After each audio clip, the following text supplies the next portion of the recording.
I had open heart surgery at the age of 30. Obviously, it wasn't on my radar. It was a surprise. Nobody around me was having open heart. According to the AMA, less than 5% of open heart surgeries are performed on people under the age of 30. At the time, I was working hard, studying, and doing Kung Fu, specifically Hungar, which is how my wife and I met. It's an old school style of Shaolin Kung Fu that's based on horse stance, which is a really low stance that's really demanding aerobically and anaerobically. And I'd be the first one to get to Kung Fu and the last one to leave. And if you were supposed to do one, I'd do two. And no matter what I did, everyone was outpacing me. The discovery of my heart issue was pretty accidental, actually. I'd undergone a surgery to remove a couple of screws in my right leg that had been bothering me. They'd been there since I'd had a rod put in when I was 18. During the post-op recovery, the nurse had noticed that my blood pressure was pretty high. I tried to shrug it off and said, yeah, sure, I'll go check it out later. But she was pretty tough, and she was like, no, you're gonna go see somebody.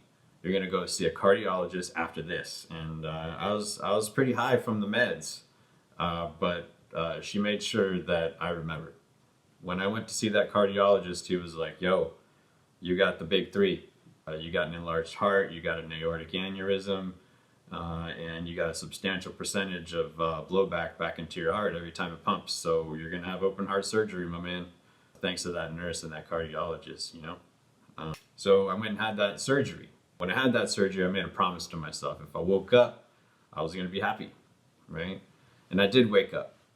So I kept my promise, and I smiled through that pain. But despite all those tubes and those medical apparatus that made me feel like I was part machine, I still smiled. Recovery was challenging. The oddest part for me was not being able to use my hands or arms to stand up. I didn't realize how often I did that, and now I don't really do it at all. I couldn't do Kung Fu anymore because I had to go on blood thinners at a certain point, which wasn't the plan. But as a result, I got to know the University of Washington phlebotomy staff quite well, and I recognized that because of all of the life-saving needles and knives I had had up to that point, I had a desensitization as a service. So I let those first timers once a week give it a shot on my own. And they were very appreciative for that opportunity. It took them quite a while, sometimes 20, 30 minutes just to pull just a little bit, but nobody else would let them do it. Learning to inject myself in the stomach and getting, weekly scar injections on the way to work, chest and all that sort of stuff. These were small steps forward on the way to recovery.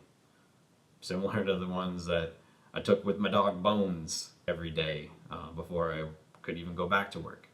But they helped me gradually regain my strength, and I felt vulnerable for quite some time, but my wife Chow and her parents and my mom, they supported me on the way to recovery. In hindsight, my heart issue, it might have affected my health my entire life, and I just didn't really know it.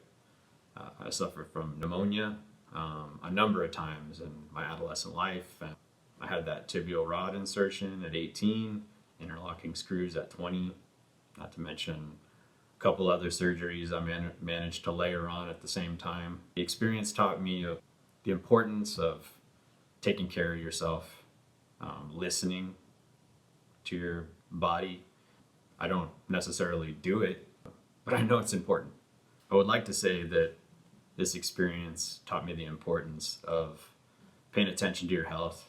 They always say to take care of yourself first and then others, just like that thing that comes down in the plane, right?